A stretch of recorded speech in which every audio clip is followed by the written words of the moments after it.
Action. Hello, dear students. Thanks for being with us. Thanks a lot. And we're here for another session of questions and answers. And let's go right to it because we don't have much time. Is there a topic? Previous lessons. Excellent. Let's go. We're continuing the topic of love because there were so many questions about it. So let's delve into it, and then we will continue also to the topic of the purpose of the study and so on. Okay, so let's begin with the question from Giacomo. And he asks, Giacomo from Verona, he asks, the purpose of life is to go back in harmony with the Creator, to come back in connection with the bestowal of the integrality, thanks to the force of love. Can it be considered the body of an avatar to get this? Okay, he asks many questions, but basically, is the purpose of life is to go back to harmony with the Creator? Yes. Do you want to elaborate? I was asking so much, and yes, it is. It's a yes. very good formed question. The purpose is to be in harmony with the Creator, of course. We, all of humanity, as one, and the Creator as one, in equivalence of form. And that's the purpose. He is giving, we're receiving by this giving to Him, and it creates harmony. And all that is just called the time of correction. And after we reach the 125th degree, begins something completely new that the Kabbalists don't tell us about. And it's not that they don't want to tell us about it. It's only that there's no way to tell about it. You must be asking yourselves, why? I will tell you. The reason is because we consist out of opposites. We perceive all of reality through good and bad, warm and cold, happy, sad. We don't know what perfection and wholeness is. We don't know what the state of one means. And that is what we reach after the final correction. We become one. And you can't even write about it because even a book is black letters on a white page. It's a contrast. So all the contrasts are gone. There is only perfection, wholeness, and one. And that is the purpose of it all. Moreover, that it's not just an analogy, like, you know, a metaphor with the white paper and the black letters. I remember once Rav Leitman told us that he told Rabash that he begins to see other words in the book of Tas and the study of the 10 Sefirot that he didn't see before. Mm-hmm. Like he began to read the white and not the black, and this is how you really transform all of your perception when you are reaching spirituality. So, as Ariel said, when it all becomes one, the desire, the will to receive, and the light are as one, that you don't see any difference, but they're in addition, this is another reality that you cannot write about it. Okay? Let's move to Sarah from France, and she's asking, why does suffering reveal the need to grow and seek that point in the heart, feel it and want to work with it and to feed it? She basically asks why the method to reveal the point in the heart and to grow is through suffering. Why do we need to pass it all? You go. Okay, Sarah. There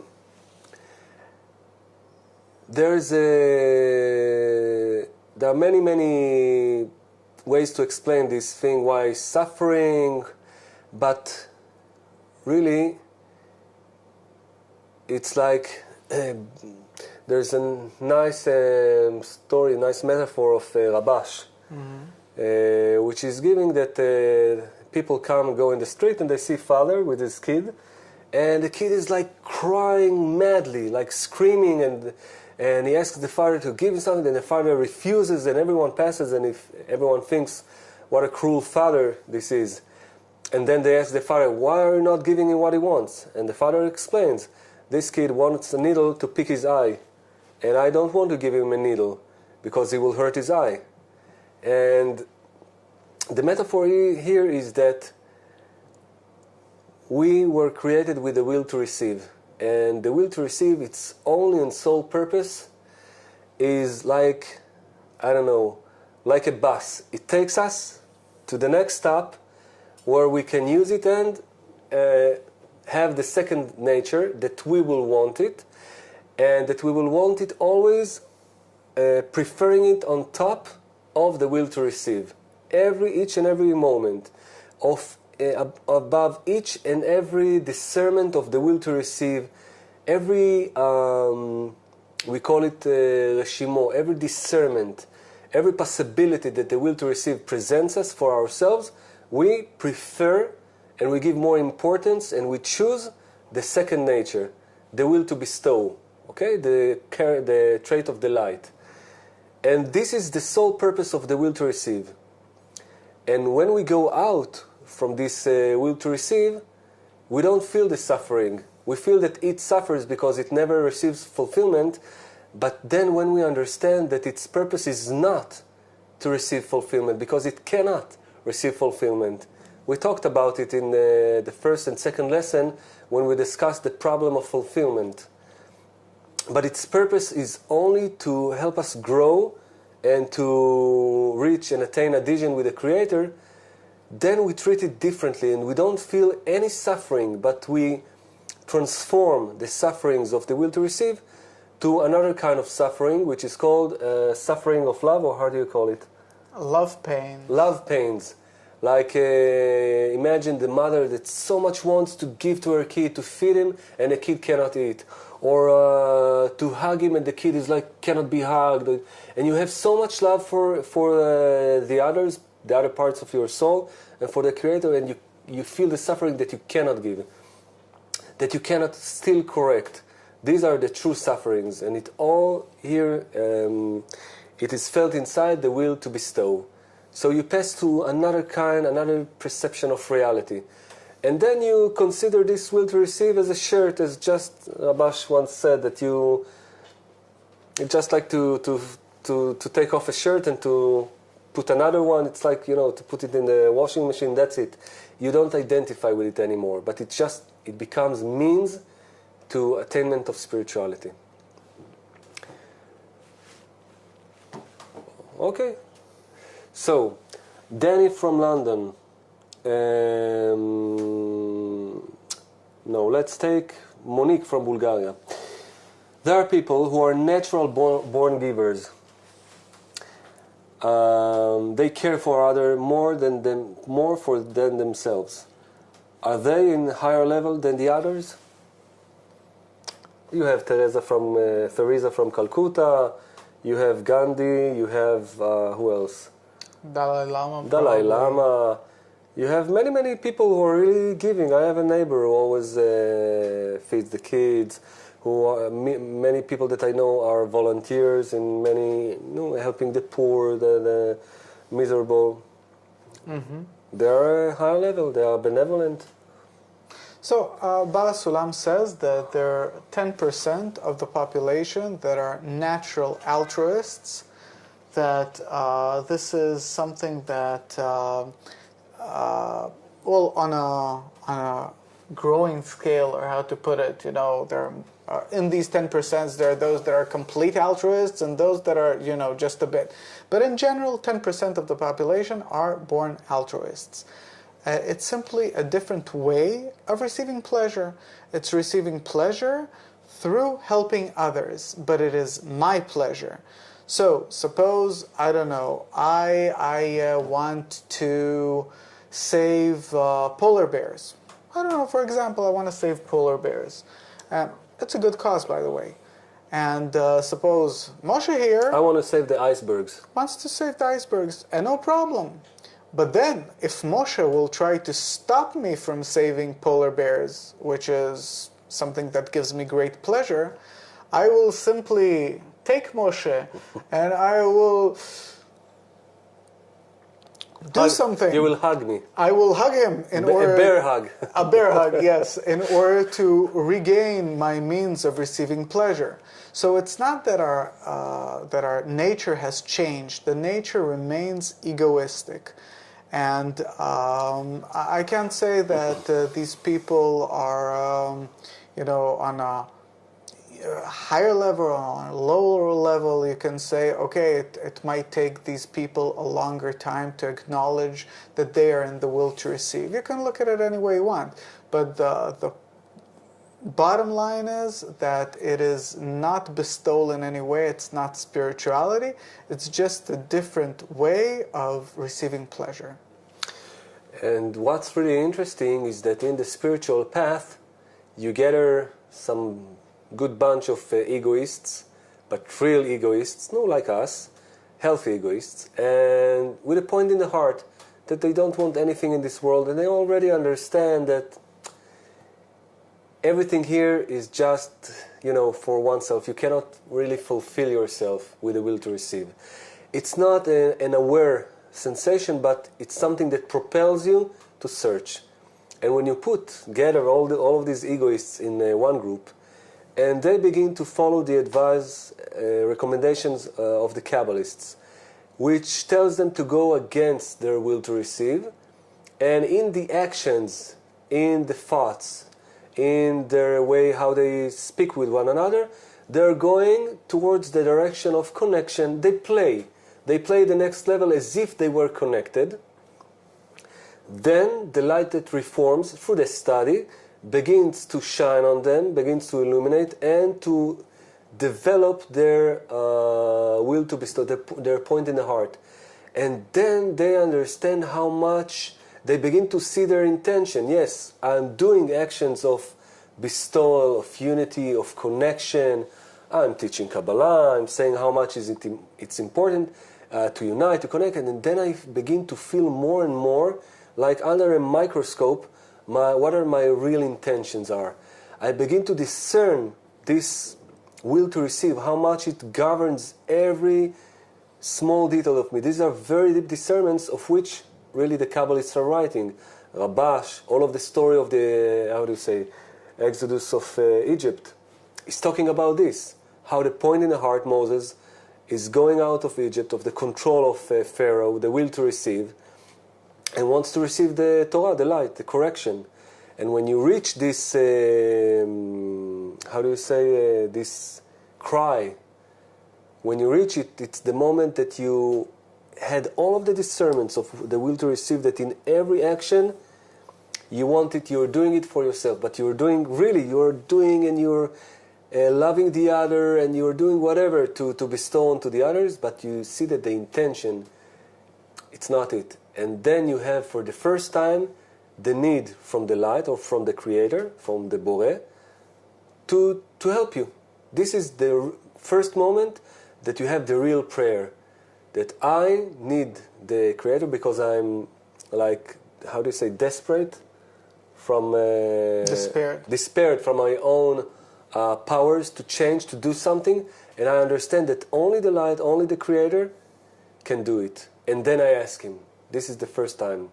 And this is a totally different path of development if you compare it to someone who just believes, I'm bestowing and I'm good. So you don't have anything to discover. The interesting thing about it is the more we're in what's called the time of preparation right now. So what we'll find out, and it's very interesting, that the more we advance, the more we discover our own evil, so to speak. It's not evil, it's just the will to receive, right? But the Creator, He says, I've created the evil inclination. That's all that He created. He didn't say, I created also the good inclination. No, that's the only thing I've created, the evil inclination. And first of all, we have to discover it. And once we discover it, then we can ask the light to reform us. Mm-hmm. And we have Manuel from Cadiz, Spain. And he's asking, but I believe that the Creator is always giving us love. Mm-hmm. On the contrary of what you said. Regardless of whether everyone has the vessel ready to receive or not.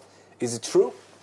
That He's all the time giving us love? Always giving us love, regardless of whatever. If everyone has the vessel or not, He's giving me love. Mm-hmm. Us.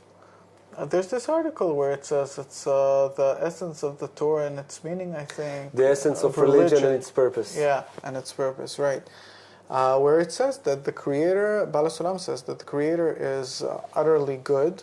that his whole intention is to do good to his creatures, that's the purpose, and that he has no reason to do anyone harm because he is primary to everything and he has no will to receive. He explains it there very nicely. So first of all... Yeah, we talked about it in the previous lesson. Yeah, so that put aside, first of all, that he has no reason to harm us. Now about the loving part. I would say like this. I understand love as in a very pragmatic way. If there is a creator, he should fulfill me. And that's it. Excellent approach. Yeah, he should fulfill me. And if he's not fulfilling me, so he doesn't love me, right? No, between us, Manuel, no one knows, right? He doesn't love. And moreover, I will tell you, in order to understand what is love, and we talked about it, love is equivalence of form with the quality of bestowal. Like, when I'm bestowing like the Creator, then I feel, then there is love between us. Like we're in adhesion. And I feel his thoughts, I feel his intentions. This is called that I'm talking to him, like in connection with him. And if I feel my life here as full of suffering, and not only mine, I see the entire world. It's enough to open the TV, to read the newspapers. You see so much suffering, and that means that you condemn the Creator. That means that if, like Ariel says, that there's a reality that the Creator is full of love, just love in the world, but what do I see? What do I perceive? I perceive only evildoers. I perceive only pain, suffering. I don't know. I perceive a world full of inflictions. Then, and we will learn about it, the whole corruption, the whole things which are not going are inside of me. This is my perception. And in my perception, I condemn Creator, because Creator is everything outside of me. And I condemn because I see a world full of pain. So I'm not in love with the Creator. But what do I think? Because I don't study Kabbalah. So what do I think? I think that the Creator is bad. Or I could say, yeah, no, he's not bad. He loves everyone. So this is why we have a law, a very important law in Kabbalah, a very important rule that helps us to treat reality in a very serious way. And it's called that the judge has only what his eyes see. What his eyes see. I cannot speak of something that I don't attain. I cannot say really, Creator is good, Creator really loves. The Kabbalists are saying, and I can discover it maybe, but if I really examine what I feel, I don't feel any love. Look at my life, look at your life, Manuel. So we need to attain these things, and to be really precise. Yes, Kabbalists are saying this. I want to attain it. I want to discover it. But as for now, if I'm looking really at my will to receive, no, I don't discover it. I attain the opposite. Okay? This is very important to understand in which situation, in which state I am, so I can look towards the correction and know where I have to go, where I have to aim myself. Ana from Lugo, Spain. The Creator give me all your love, and I receive according to the extent of my vessel. This is right? Like the Creator gives me all of His love, and I can receive His love according to the measure of my vessel. Yes, more correctly to say, I give Him love according to the extent of my vessel. And that being the best possible thing, best possible sensation, purpose to give, to bestow onto the Creator. And a side effect would be that I also receive His love as a result of my will to bestow, but only because it pleasures Him. He's the focus now. And Laura from Alicante. I wonder if we should join our points in the heart, but my husband doesn't have a point in the heart, like he doesn't study. So how could I connect with him if I think that I have a point in the heart? How could I connect with my husband? So, first of all, this is the best possible situation for your development, because this is how the Creator has set it for you. And you should truly appreciate your husband for you being able to study, and even though that he doesn't have a point in his heart, that is something truly admirable. And there are many ways, many things that I don't know exactly what the situation is. Is he willing to hear about it or not? But, you know, a woman can get a man eventually to do anything without any pressure, of course, because in spirituality you can't force, you can't coerce. But if you put the lessons on during the day when he hears it here and there on the computer, or you from time to time give him something interesting to read, something very light, that can hasten the development of the point in the heart. And what was the question actually? The question was, how can she connect with him if he doesn't have any point in the heart? And so for your spiritual development, that's the best possible thing that you can do. And as regarding the work between the male part and the female part, then the group as a whole, as a concept, not a concept, I don't know, as an entity, I don't know exactly how to say it, as a spiritual entity, that would be the male part with which you work. We didn't get into these things yet. Female work, male work, it's very similar, but there are two parts, so probably they have to work somehow together, and we will talk about this.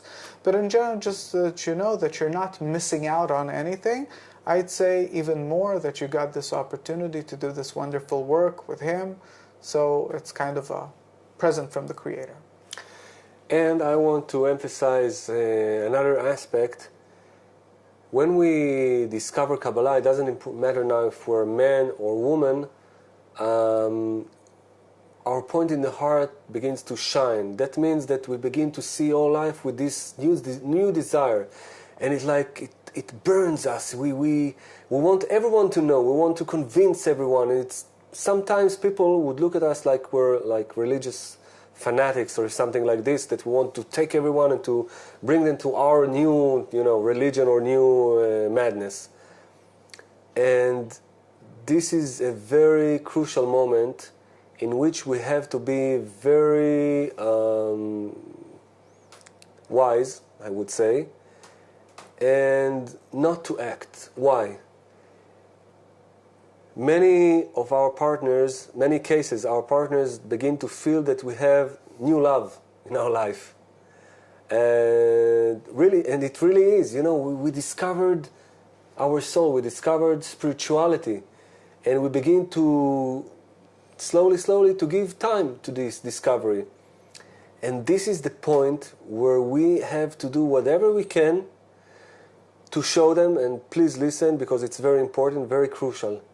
To do whatever we can, even though they don't have the point in the heart, it's none of our business. Boré will illuminate or not the point in the heart when it will be time.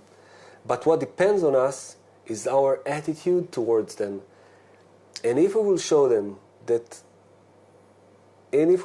more attitude of love towards them, more attitude of care, and we will not deprive them of their time, of the time that we dedicate to them, this is very, very crucial.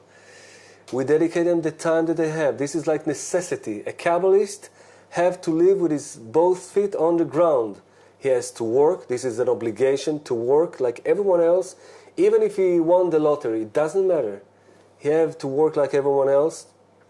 He needs to have a family, like to get married and so on. Why? Because he needs to be in this world, connected to people, connected to Creator, connected to all of these systems. And then in his spare time, after work, house cleanings, maintenance, kid, husband, wife, whatever, then his free time where he would watch, I don't know, The Simpsons or some telenovela in Spain or whatever, or would go to the beach or I don't know. This is the time that he can choose. How should I use this time? This is the time that he can study. But you I'm saying you like in general, you should show your partners, your beloved ones, that you are more with them, that you love them, that you care for them, and then they would see that, wow, if Kabbalah does that to the person, it's a good thing. And if they will see and think of you, what you would have done. If this Kabbalah or this study is taking this person away from me, they would begin to resist. And it's a natural reaction of the ego. And we really recommend you to be very considerate. Very considerate in these things, because this is like the ABC of the path. And it's not that we get used to it. Each and every moment, you have to maintain these things along the path. Okay. So, again, Anna from Spain asks, so the Creator is something external to us, and we are something external to Him?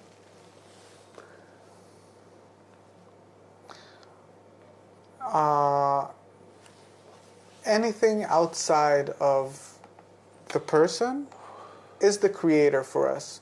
There's no difference between us. There's an article where Bala Sulam says whatever is outside a person, there's no difference whether it's still vegetative, animate, or the Creator. It's the same. And are we separate? External. He's external to us, and we're external to Him. He's outside of us, and we're outside of Him. Yes, but because of our intention, not that there is... Did we talk about perception of reality? No. Not yet. Okay, so just in general, that our whole perception is determined by our intention. And since we are in the intention in order to receive, we feel separate from the Creator. But actually, once we change that intention, we no longer feel separate. And Eli from Manresa, from Spain. And she asks, I don't understand the concept of hate that the teachers were talking about. What the hate means? Mm-hmm. Me? I'm expert in hate, in hatred. We believe that we know hate. Like in our world, as they show in the cartoons, that there's the evil guy and he's laughing his evil laugh. And he's hating everyone. And there are those nice creatures or nice people, like in the Walt Disney, loving, singing, and birds are hovering around them, and they love. But the reality is, if there was a Kabbalist cartoon or animation, you would have seen that they're going each one with just an intention that you want just to exploit everyone, just and to hate him, just to I don't know what. And the hatred is not measured on the same axis, on the same parameters of the will to receive. Because yes, in the will to receive, in this box, in our perception, you have, okay, I love someone. What does it mean? I don't want to do him harm, no, as long as he fulfills me. Or if I feel that he's a part of me, or I am afraid of the consequences, and so on. But I'm always thinking about the surplus, always thinking about the fulfillment, the end result. I'm afraid, so I will not do something because I can suffer more. There are consequences, and I can gain something. So it's worth my while to love him. And there's hate, that I hate him and I want to do something so bad to him, and this is all in the scale of the will to receive. But if we're talking about bestowal only to give and nothing for me, nothing for my will to receive, this is a total different reality. So there you have like two natures. One is to receive and one is to bestow. And when you use your will to receive with the intention to receive, or you bestow with the intention to receive, this is considered like hatred. And this is what they mention in the Torah, in the Ten Commandments, that thou shalt not kill, thou shalt not steal, and so on. These are levels of how do you use your will to receive. On the level of intention, that you steal from everyone with your intentions that are not corrected, and so on. So hatred is discerned when you use your intention to receive. We didn't discover it yet. There is some path to go before we will discover what do we talk about, because we don't know anything other than our will to receive, and even we don't know that we have this intention or the other. But when we will progress in this path, we will begin to feel these two forces, and we will begin to discover the hatred on one side and the love on the other side. Esperanza da Sevilla. How can we give to God? She asks. We already asked it, and Anna asked another the same question that we already answered. So there is a question from Fabrizia from Italy. Total different concept, okay? And she asks like this: in the Exodus, it says, "I am the one who is that is." No, Yud Kei Vav Kei. Yeah. What is the meaning according to Kabbalah of these Hebrew letters, and why it is wrote that this name will be reminded from generation to generation? It's a good Totally question. different. I can answer. We just a couple of minutes ago, we talked about love. This Yud Kei Vav Kei, as we mentioned some clips ago, is the formula of love. Is the formula of the development of the will to receive, in which the Creator can give all of His light, all of His love. This is the formula how the light develops the will to receive in a way that it will be prepared and worthy of its role, of its function, which is to receive all of the delight and all of the pleasure that the Creator prepared for it, and that eventually it will desire to become like the Creator itself. This is the formula, Yud Kei Vav Kei, and we will learn it together in the second semester. So, generation in Kabbalah, talking about the language of the branches, generation is just like a new development. It's your next state. That's it. It's your next development. And each development, you have to pass the same phases of the development of the desire. As we explained, each element in this world, in our life, in our reality, in the upper reality, is made due to these four phases. Yud Kei Vav Kei. They have to pass these same things in order to to take part in reality. And that's it. Simple. Okay.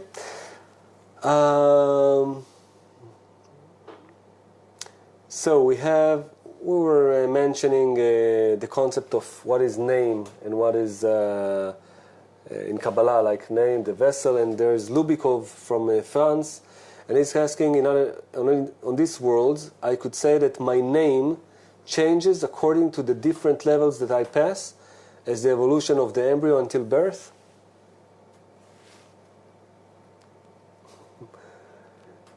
I will begin maybe. This formula that we just mentioned is called, like, it is the formula or the imprint where you put the light. And according to the fulfillments, the preparation of the desire, according to the masach, according to your intention to bestow, the light is clothed, how do you say? Clothed, yeah. Clothed in a different aspect. It's like there's one light.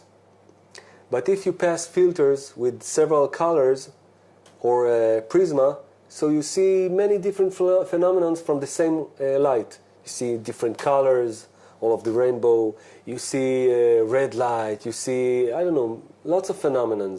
And this is like that you give it a name because according to your vessel, you perceive the light in a certain aspect. And this is the significance of name in Kabbalah. Or in other words, we can say that according to your will to receive, to your actual attainment, your actual will to receive, this is how you perceive the Creator. Like, for my child, my daughter, when she was 1 year old, or even less, mother was just a concept of 2 hands hugging and breastfeeding. This is mother. Then she grew, her vessel changed, and now mother, and then mother was someone who can give her something when she cries, can change diapers, can wash her, can hug her, can kiss her, and so on. And when she will become a full-grown woman that gave birth like a mother, then she would understand and give name or treat the mother differently with other things. So this is how it goes in spirituality. Nothing to add. Nothing to add. Okay. We have Cecilia from Lima, which is a capital city somewhere around Europe. Not far. Not so far. So we are human beings and we have a body and a soul. Then my question is, which is the definition of the soul? Is it my spirit? Is it the same? Well, we don't really have a soul, not yet at least, not everyone. The point in the heart is just the awakening of the,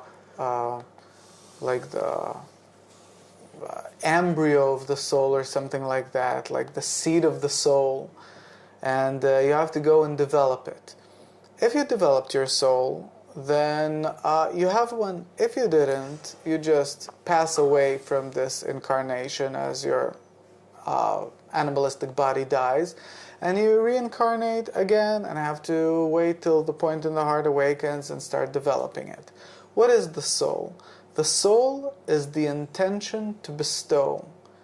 How else can you explain it? What the soul is? Well, we will talk about it and study it in the second semester, because some people might believe that the soul, is like in in all of the movies, you have some it's like transparent body inside of you, and then you die, and then it fly out of you or something like this. Yeah. Like they did this experiment. They weighed a person on this very accurate scale just before that person passed away, and they wanted to see if there's any change in the body weight and so on. And they found how much the soul weighs. Yeah.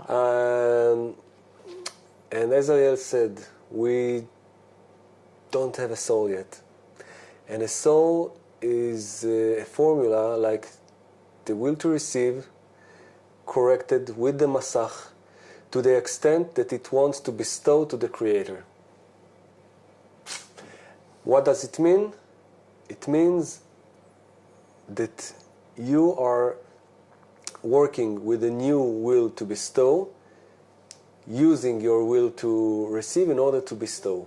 What does that mean? In simple word, I would say I'm coming to Ariel. He prepared me a soup. We will talk about it. We will study. Don't worry. But just to understand, he prepares me a nice soup, and he loves me, and he wanted really to give me that soup. And I'm coming to the house. I'm not even saying hello because I'm just in my will to receive. And I'm taking the bowl and drinking it, and that's it. This is the story. I'm doing, sorry to tell, a nice barb, can I say? Burp, yeah. And I'm going away. And the hell is... Okay, and if I'm coming with a will to bestow, first of all, I need to be prepared and to be sure that I will not just come and that I can control my will to receive, that I am really doing restriction. I don't want it. If it's for myself, I don't want it. Why? Because it's more important for me to be like the Creator, bestow, than receiving the pleasure. Please continue. Yeah. At least not to receive it. At least not to be a receiver, whereas Ariel, he's giving. I want to become like him because I don't want this bowl of soup. I want connection with him.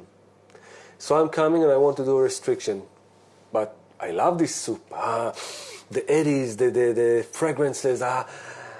And this is one of the aspects of Masach, the power to overcome the will to receive. That it's more important for me to be in connection with Ariel than with this bowl of soup. And then I decided, okay, I will drink it. But every sip that I will take will be only because I want Ariel to be happy. Because I begin to feel that he wants to make me happy.